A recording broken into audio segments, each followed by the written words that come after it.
Now let's discuss the Turndown Letter process.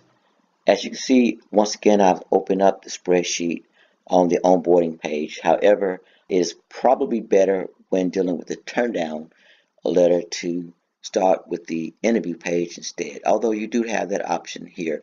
Usually you can go to it here just to view it, but to update it, and you can update it here from here as well, but it will probably be best to start the process from the interviews page instead. So I'm going to click on the interviews page.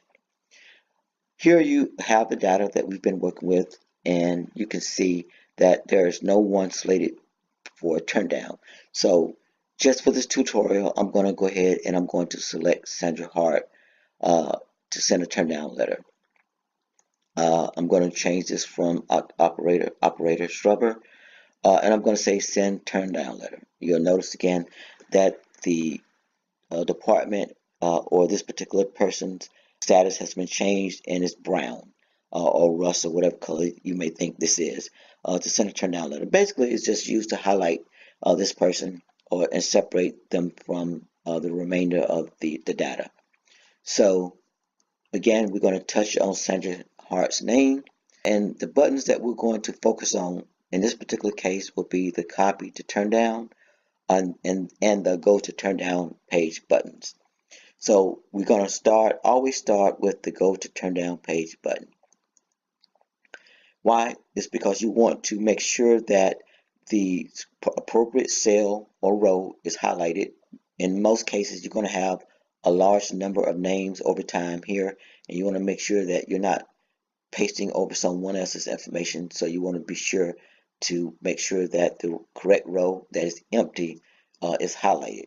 In this particular case, we don't have any data here just yet for tutorial reasons. So we have the whole page. So we're going to start with row 1.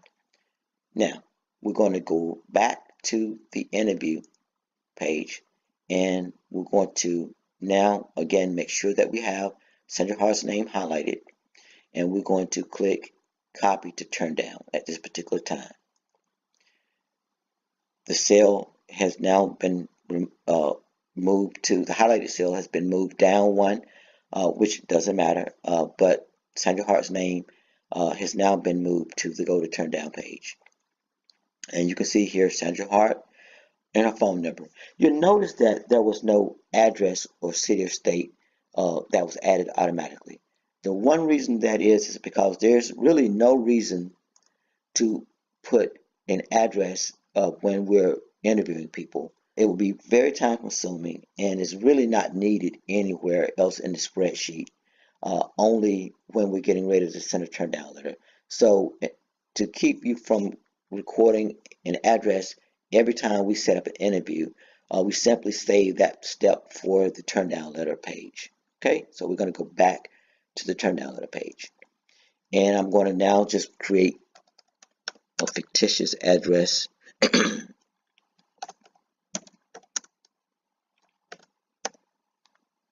And I'm going to just say Walls Street, not Wall Street. And I'm going to create a town in the state of Tennessee, which I don't think exists. Hopefully it doesn't exist because I'm just creating something. I'm making up something right now, as well as a zip code. So now you have the applicant's name, street address, city, state, and zip, phone number, which is really not necessary, but hey, it's already there on the other spreadsheet. And I'm going to say the reason that we're turning Miss Hart down is because she was extremely rude during the interview. Now, you know, most of you may say, well, that's not a reason to turn someone down. Keep in mind, this is just an example. It's just a tutorial. And I'm just trying to put something down right now just to keep to show you guys how this is done. This person was extremely rude during the interview. Now, many of you may say, hey, that's as good a reason as any, so we'll leave it there. All right, so this person was extremely rude during the interview.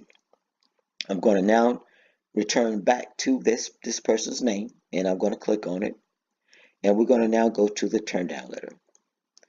This, again, is a fictitious turn down letter.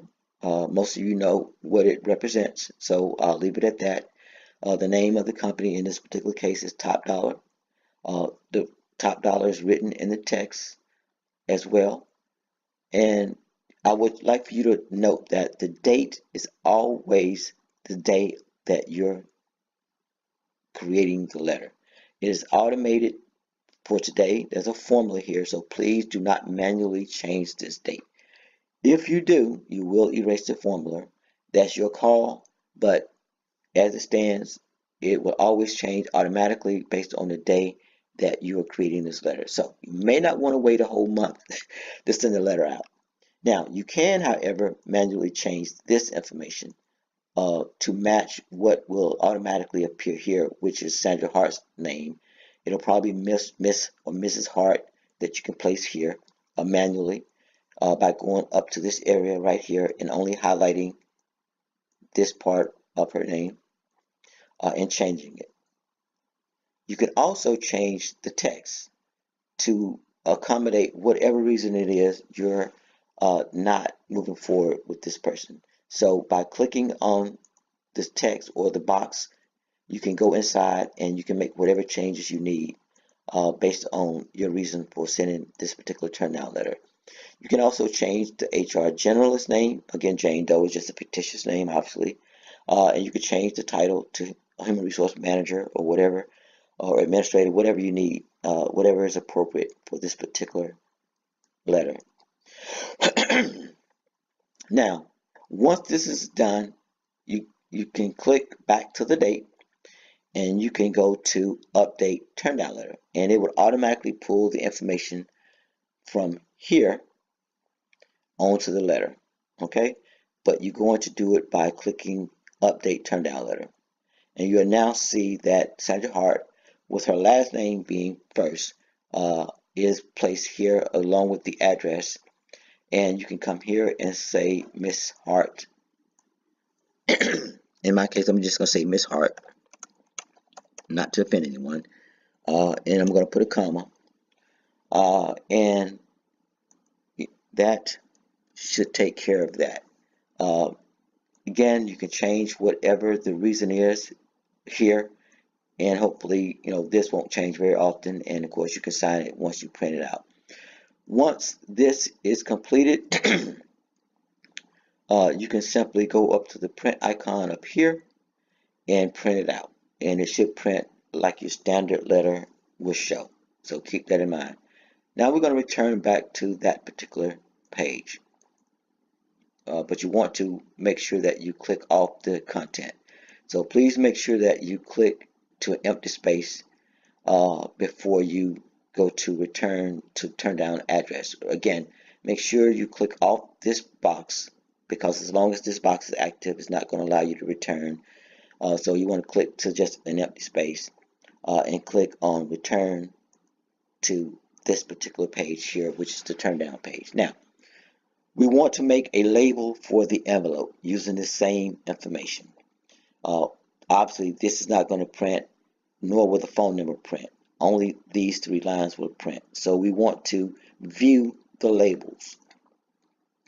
The labels are already formatted to fit the mailing label spreadsheet or sheet, which is normally Avery, but I don't think it varies very much regardless of what company you use. There are 3 rows of labels, which is normally what the page looks like when you put it into the printer. And there are going to be 3 lines that will be populated, which is the name, street address, city, state, zip. Following it would be the same. So every 3 rows will constitute an address. In this case, the page is blank, so we're going to start with the very top of the page, and we're going to return back to to this page, and we're going to click on that person's name, and we're going to click on Copy to Labels. You can see now that the highlighted area has been moved down 1, which means that this person's name has now been sent to the labels. So let's view the labels again, and you can now see that that person's name is on a label.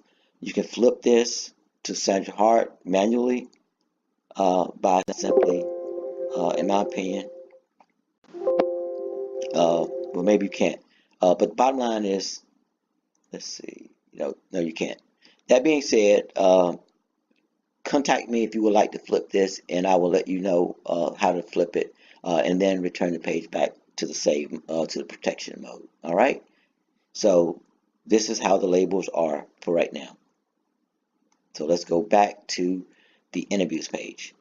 And that is it for how to create a label for mailing and the letter itself for the Turndown letter. Thank you.